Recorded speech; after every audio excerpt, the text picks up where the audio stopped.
In the headlines, China's ambassador to Dominica formally opens Newtown's $8 million primary school. Caribbean Airlines likely to add Dominica to its flight schedule, and newly released data show 40% of sex abuse victims here are between 10 and 16 years.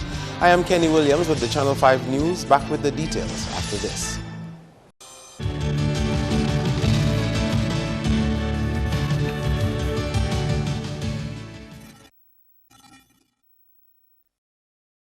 First up, China's ambassador to Dominica, Li Jiangning, symbolically handed over the keys to the $6.8 million Newtown Primary School at the official opening ceremony Monday afternoon. Prime Minister Skerritt called on students to take education seriously, stay away from drugs and alcohol, make themselves and their parents proud by being excellent at what they do. He urged teachers to take their roles seriously because of the impact they have on the lives of children. He said education was the way out of poverty.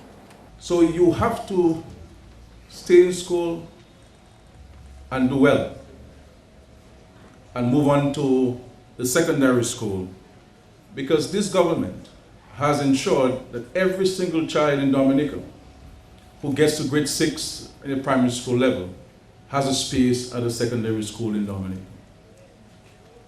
There are people who still criticize this government for the universal access to education. But I stand very firmly in support and in defense of this policy decision, because we firmly believe in this government that every single child born has the ability to learn. And every single child born has talents and skills. And it is left to us as a society and educators to allow those talents to shine forth and let our students know that they are in fact bright and intelligent. The new school provides better learning and teaching conditions for students and teachers than before. The high new standard it's set for primary education facilities is a very good thing. Young people are the future of a nation as well as a family. They are, quoting words of the founding father of New China, more than half a century ago, the early morning sun to whom the future of the world belongs. 267 students are currently enrolled at the Newtown Primary School. This state-of-the-art school building, a gift from China's government, is equipped to accommodate physically challenged children. Mr. Skerritt called China an ally in our development and a great friend of Dominica.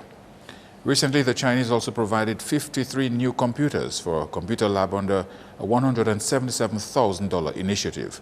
We'll have more on this development in our next newscast. The official opening of Dominica's independence celebrations kicked off with a flare of color and culture over the weekend, and despite the celebratory mood, Dominicans were once more reminded to remain committed to nation building. Andrea Louis has more. The country's 38th anniversary of independence is being observed under the theme, Strengthening Our Commitment to Nation Building. And though it has been just over 1 year since the passage of Tropical Storm Erica, the public was warned that there is still a lot more work to do to move the country forward. No one set of persons can build back a better Dominica. It will require a change in our collective consciousness as a people to build back a better Dominica. It is therefore incumbent on all of us to recognize that there is a huge project ahead. That is the only time this country will ascend to the highest heights. But all of us working together as one people, as one Dominica. Minister for Culture told the gathering that national pride is key in nation building. Promotion and preservation of our culture and national identity is one way of contributing to our development.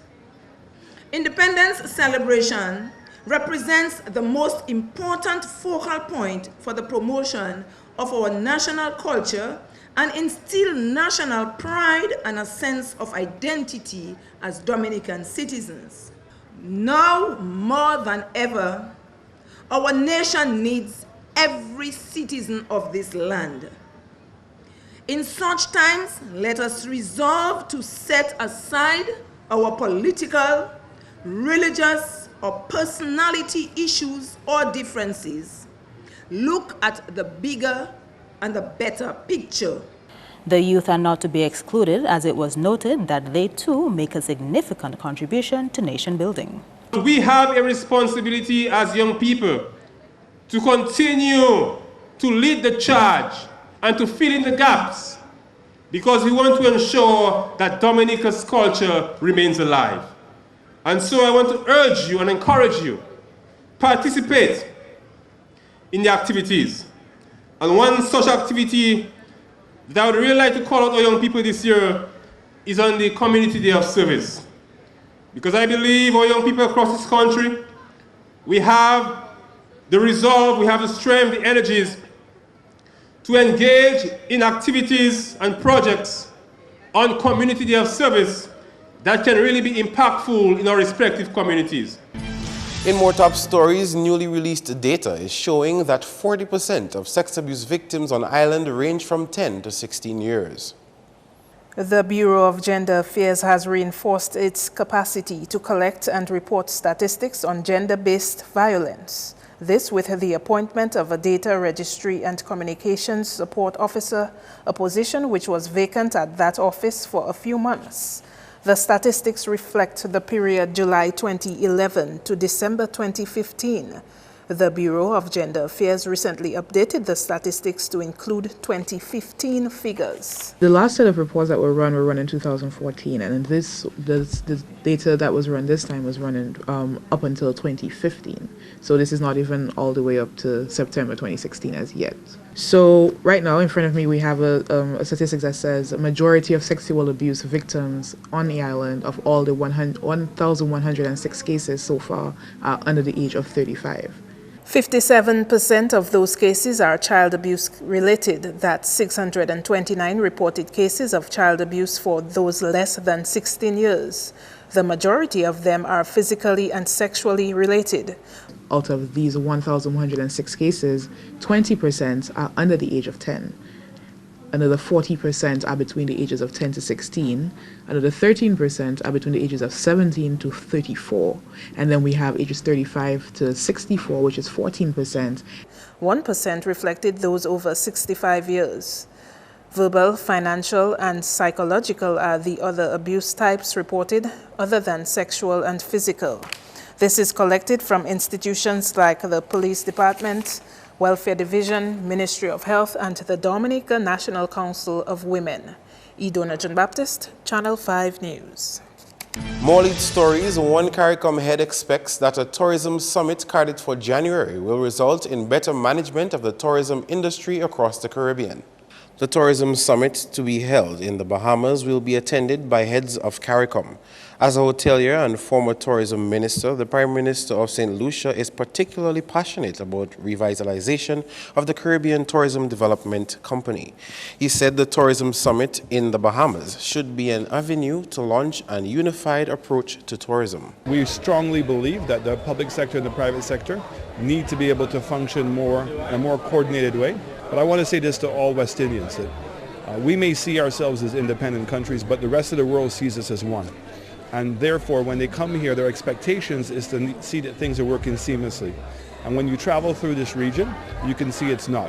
The amount of immigration forms that we're having to fill out, the traditional way of meeting and greeting people at the airports, the quality of our hotels, the development of our arts and culture, and promoting that within our hotels, using our hotels as a platform to be able to market our products. These are all things that we must pay more attention to, and the heads now agree with that, and the heads are going to take this very seriously. A major concern for Chasney is that Caribbean destinations have to compete for international visitors with other destinations out of its region. He feels encouraged that CARICOM heads during a July meeting in Guyana agreed to place tourism as a permanent item on their agenda. So it means now we have to make sure that there's material coming every CARICOM meeting in order that the Prime Ministers can discuss it and make some decisions. So I think that there's a strong recognition now amongst the leaders of this region that tourism is the biggest foreign exchange earner, it is the largest employer, and it is the greatest opportunity for new investment for a lot of the countries. Prime Minister Skerrit is the current chairman of CARICOM. Two prominent figures in the cultural arena are no longer with us to join the country in celebrating its 30th anniversary of independence. Cultural icon who earned the title King of Court, Lawrence Brumant, who was born in Vacas and lived in Paybush, passed away on Friday at the age of 77. Brumant was a well-known Creole storyteller and performer and received the Golden Drum Award in 1987 and the Lifetime Achievement Award from Flow, then Lime, in 2013. Calypsonian drug prevention officer and cultural enthusiast Leandra Coffey from Grand Fond passed away last week Tuesday at age 41. Coffey had performed with the Upheavals cultural group from her community. I first want to take this opportunity to offer my deepest condolences to the families of Mr. Lawrence Brumant, better known as King Court, and Miss Leandra Coffey, and to recognize their sterling contribution to the cultural development of Dominica. The Honorable Minister urged Dominicans to value the importance of their culture and play their part in ensuring the culture lives on. I charge you to be ambassadors this independence season and beyond. Go back to your communities and stimulate those who are absent today. Engage them and continue to promote the value and beauty of our independence celebrations and our rich heritage. Promote national pride and encourage those who are lukewarm to be more enthusiastic about our independence celebration and about building this country. The series of cultural competitions begins on the 1st of October. Coming up, we'll talk to one of the organizers of this year's Titui Festival.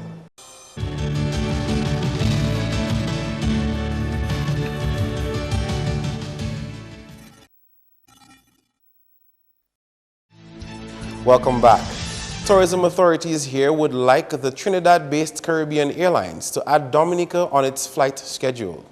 With a recent announcement by LIAT to reduce flights to some of its destinations, Tourism Director Colin Piper sees this as a timely move. Piper said he made contact with Caribbean Airlines since last Tuesday. They sent out an email to Cal to again try to get a response from them on whether they would consider Dominica, because we know they are doing a route optimization study. And so we want to say to them, look, you know, that Dominica is looking for additional airlift, and how can we have a dialogue? Matter of fact, I have a call into the people at LIAT to understand whether their most recent comments about Grenada and St. Vincent are going to have any bearing on Dominica. This is part of the work that the Technical Committee on Air Access does on a daily basis. Caribbean Airlines began flights 9 years ago and today operates over 600 flights to 19 destinations in the Caribbean, North and South America, and the United Kingdom. It has 21 airplanes, a larger fleet than LIAT's 9 aircraft. Closer to Dominica, Caribbean Airlines flies to St. Martin, Antigua, Barbados, St. Lucia, and Grenada. New York, Toronto, and Fort Lauderdale are also on its itinerary. Aside from Cal, Dominica has its eyes set on other airlines like Canada's First Air. We know Dominica is particularly challenged because of terrain and because of the infrastructure that we have. We are looking at all sorts of options, whether it be charters, whether it be trying to confirm with first-tier airlines, Delta, JetBlue, what the possibilities are. And of course, we continue to maintain dialogue with LIAT, with Winair, because from a regional perspective, they provide us with majority of our airlift for regional and interconnecting travel. The criminal session of the High Court opens on Tuesday with 42 matters on the court's cause list. A new judge will preside over the session. Former Director of Public Prosecutions in St. Lucia, Victoria Charles Clark, replaces Justice Errol Thomas.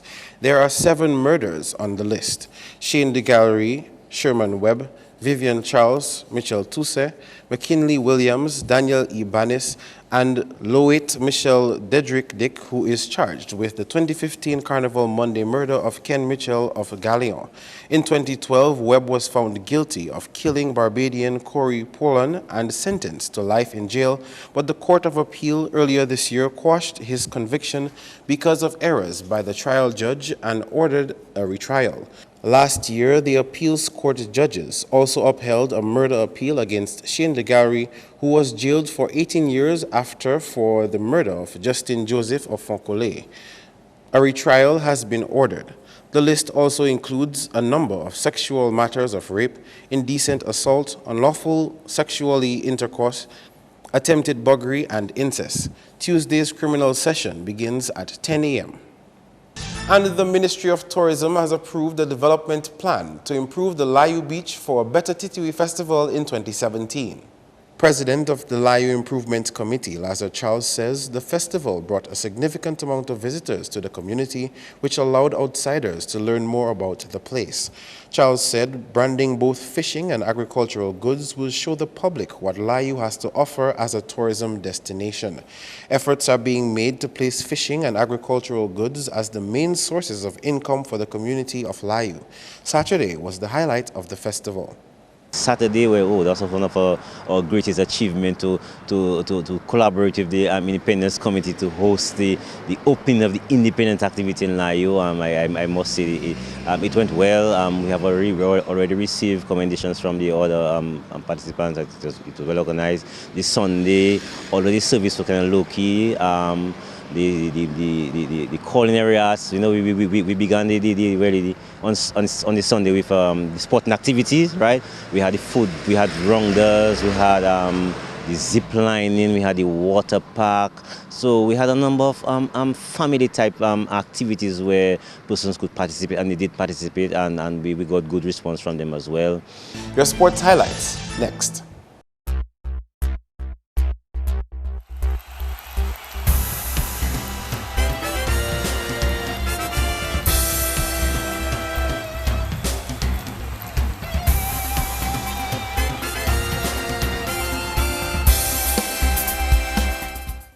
First up, 60 were called, but 7 were chosen at the end of an intense 3-day digital jumpstart program held here on the weekend. Kiefer Francis, Josh Joseph, Jacob Barry, Jonathan Mills, Jesse Benjamin, Sujeta Coffey, and Aliyah Prince found favor in the eyes of NBA coaches and will get a chance to further do so when they move on to the BVI in October in the second round of the competition. Bob McKinnon is coach of the Digital Jumpstart program. I thought there were 15 to 20 boys that were really considering very intensely, and I thought we ended up with a list of 8 to 10 girls. And you have to make decisions, and unfortunately some kids got left out that may have been just as deserving, but we have to trim it down.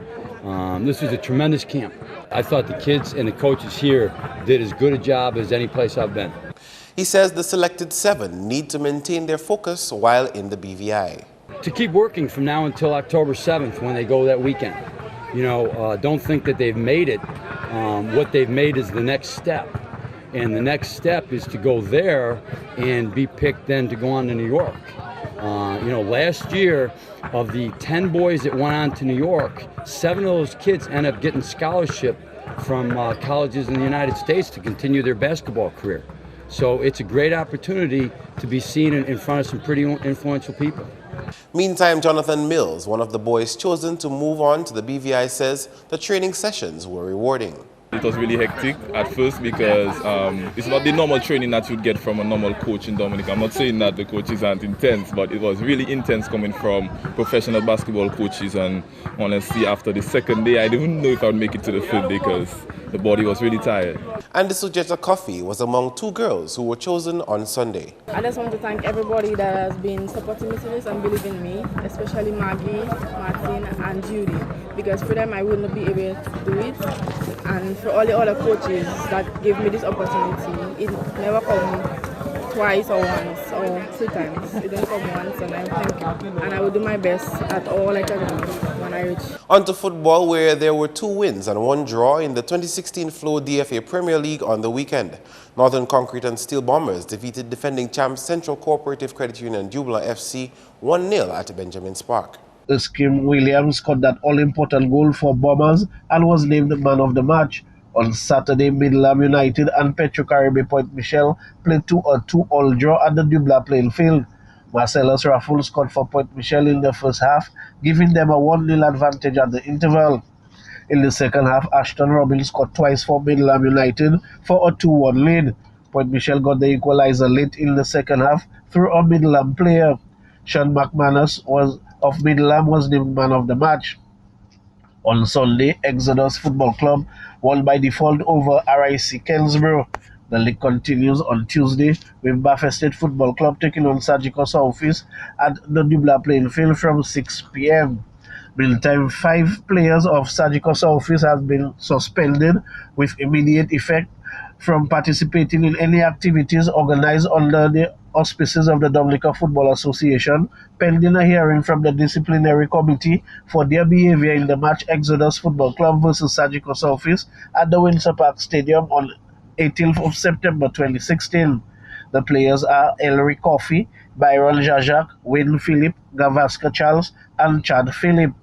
In cricket, we can tell you the Windies will be looking to recover from the weekend's performance when they take on Pakistan in their third one-day international on Tuesday. In their most recent match, West Indies went down to Pakistan by 16 runs after having lost to the same team by 9 wickets on Friday. On Saturday, Pakistan took first to knock and scored 160 for 4. S. Ahmad made 46 not out and Khalid Latif 40. Set 161 for the win, the Windies fell short, scoring 144 for 9. Sunil Narayan scored 30 and Andre Fletcher 29.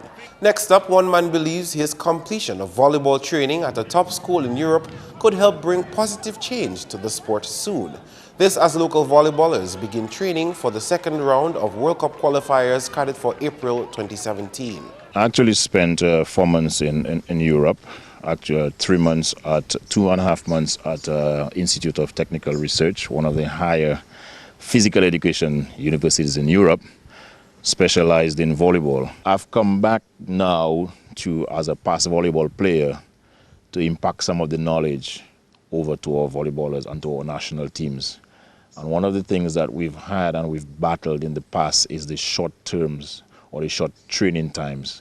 And what I told the president and the staff is that we have to try our best to extend those times and do either 6 months or 4 months or 5 month training programs, because I don't believe that in 2 months or 1 month you can mold a team to represent at national level. He says he is taking a scientific approach to improving the sport. So this is where I am really coming in to assist in more or less a scientific kind of approach where we can do more statistics and impact some of the higher psychological and sociological issues of sport onto our national players. The final 3 months will focus on gathering player statistics and the physical aspect of training. And speaking of the coaches, we have also decided that for the first 3 months, it's going to be strictly physical. As a matter of fact, our first few days, which is like Monday, Tuesday, Wednesday, we're going to be taking strictly statistics of players. Weight, height, vertical jump, endurance, and these things has not been done in the past. I expect from a statistical point of view to see changes in the players, those who are chosen at the end of the 6 months. I expect to see physical changes, mental preparation changes, and attitude changes. These are the most important things to me. That's all the sporting highlights for now. We'll see you in the next one.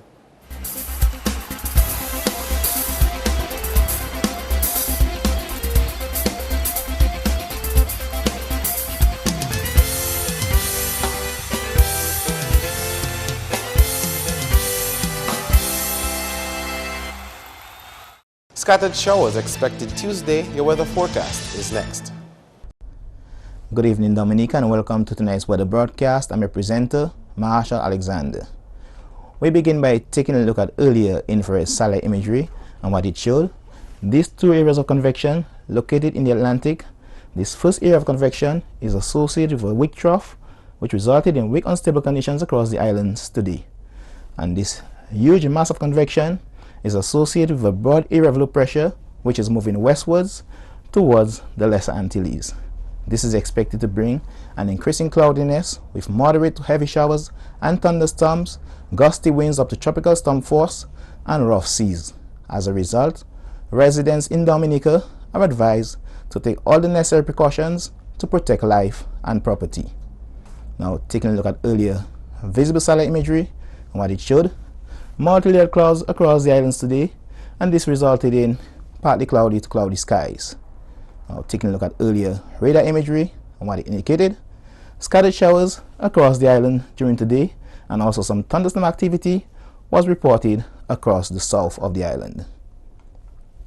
Now, tonight's weather is expected to be partly cloudy to cloudy with some scattered showers and possible isolated thunderstorms.